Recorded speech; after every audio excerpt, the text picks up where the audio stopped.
हिमालय के कंदराओं में जन्मी मैया पार्वती के रूप में, शैलपुत्री के रूप में हम जाने लगे।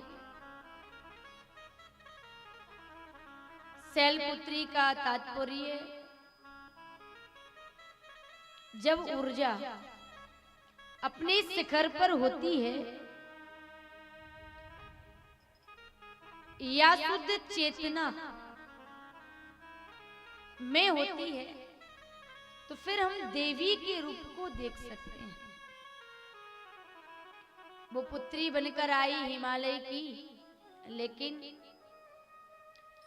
सामर्थ्यता हमारे नेत्रों में भगवान के वास्तविक स्वरूप को देखने की नहीं है, क्योंकि वह अलौकिक सत्ता है और अलौकिक सत्ता को देखने के लिए अलौकिक दृष्टि चाहिए। लौकिक दृष्टि से अलौकिक सत्ता को देखा नहीं जा सकता है, और वह अलौकिक दृष्टि हमें हमारे गुरुदेव प्रदान करते हैं।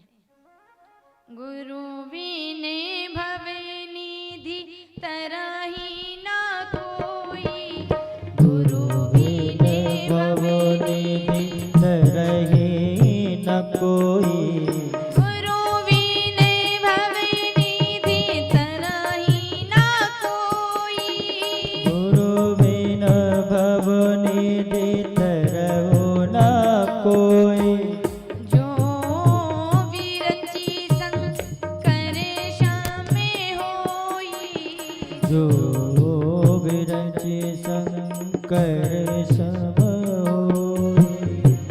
गुरु बिन भवनिधि तरहि न कोई। भगवान गुरुदेव हमको दृष्टि देते हैं, हमको मार्ग बताते हैं, इसलिए जीवन में भगवान से ज्यादा अपने गुरु का महत्व बताया गया। नारद जी ने बताया कि हिमांचल, आपके यहाँ जो पुत्री है वो साधारण नहीं है, वो तो देवीय सत्ता है। आप तो धन्य हैं, आपके यहाँ पर साक्षात जगदम्बा पुत्री बनकर के आई है। बताया तब जान पाए, मेरी तो बेटी है। नहीं नहीं, आपकी पुत्री बनकर आई है जगदम्बा। तो हिमालय ने कहा कि जब पुत्री देवी आई है साक्षात, तो फिर शक्ति के साथ में शिव भी आएंगे, नारायण भी आएंगे। भगवान जनक को ताप लगा, चिंता हुई, प्रतिज्ञा धारण करी, मैटे हूं तात जनक परितापा। महाराज जनक जी को कौन सा ताप लगा था?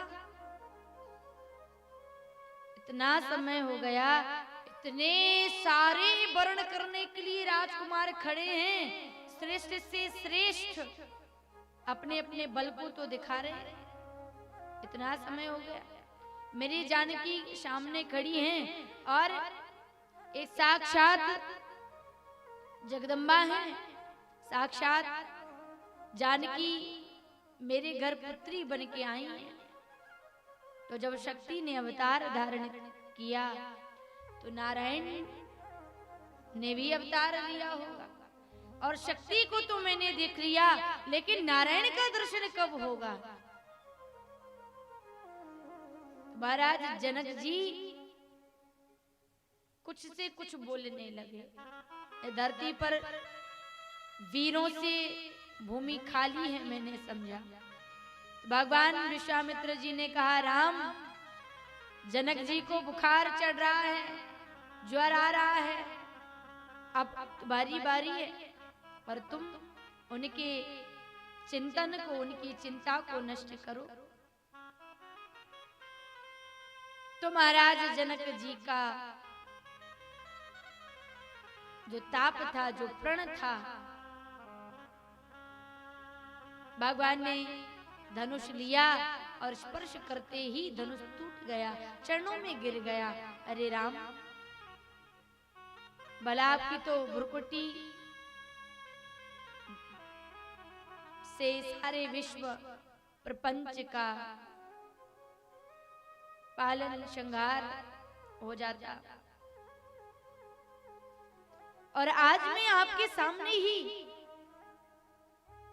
खिंचा खिंचा खड़ा रहूं, इसलिए बढ़िया है जब भगवान सामने हो, जब महापुरुष सामने हो तो तृणादपि सुनीचेना, अपने आप को तिनके की भांति समझ के समर्पण कर देना चाहिए।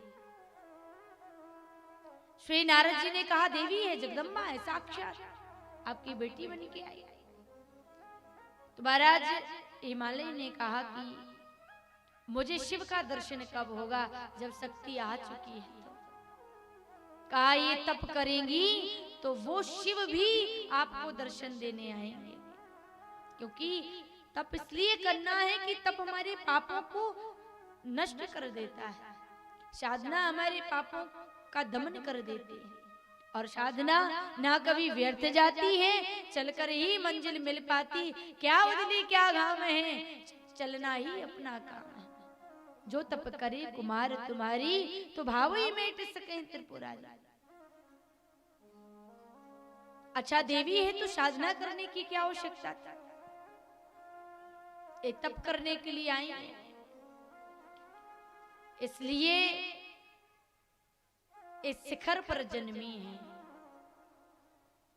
और पूर्व जन्म में ये दक्ष की बेटी बन के आई थी सती।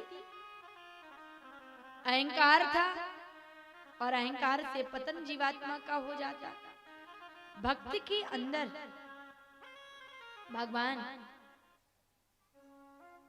अहंकार नहीं रहने देते। जो भगवान का बहुत बड़ा भक्त है, यदि रत्ती मात्र भी अहंकार प्रवेश कर जाए, बीज प्रस्फुटित होने लगे, अंकुरित होने लगे, तो भगवान अपने भक्त को तत्काल दंड दे करके अहंकार को नष्ट कर देते हैं। गोपियों को अहंकार आया, भगवान छोड़ करके चले गए। जितने बड़े बड़े आप देखिए, अहंकार के कारण भगवान ने त्याग दिया, और श्रद्धा से जब पुकारा तो भगवान भक्त के सामने दर्शन देने के लिए आ गए। उन्होंने हमारी अवस्था नहीं देखी, तो गुरु नारद ने बताया जो तप करे कुमार तुम्हारी, भाव ही मेट सके त्रिपुरारी। आपकी बेटी को साधना करना पड़ेगा तो भगवान शंकर का दर्शन होगा, शिव का दर्शन होगा। और चिंता होने लगी कब होगा, क्योंकि जब हरि और प्रिया का मिलन होगा तो सबसे पहले पूछा कि वो कहाँ मिलेंगे, कैसे मिलेंगे। अपनी बेटी को साधना करने के लिए भेजी, तपस्या करने के लिए भेजी।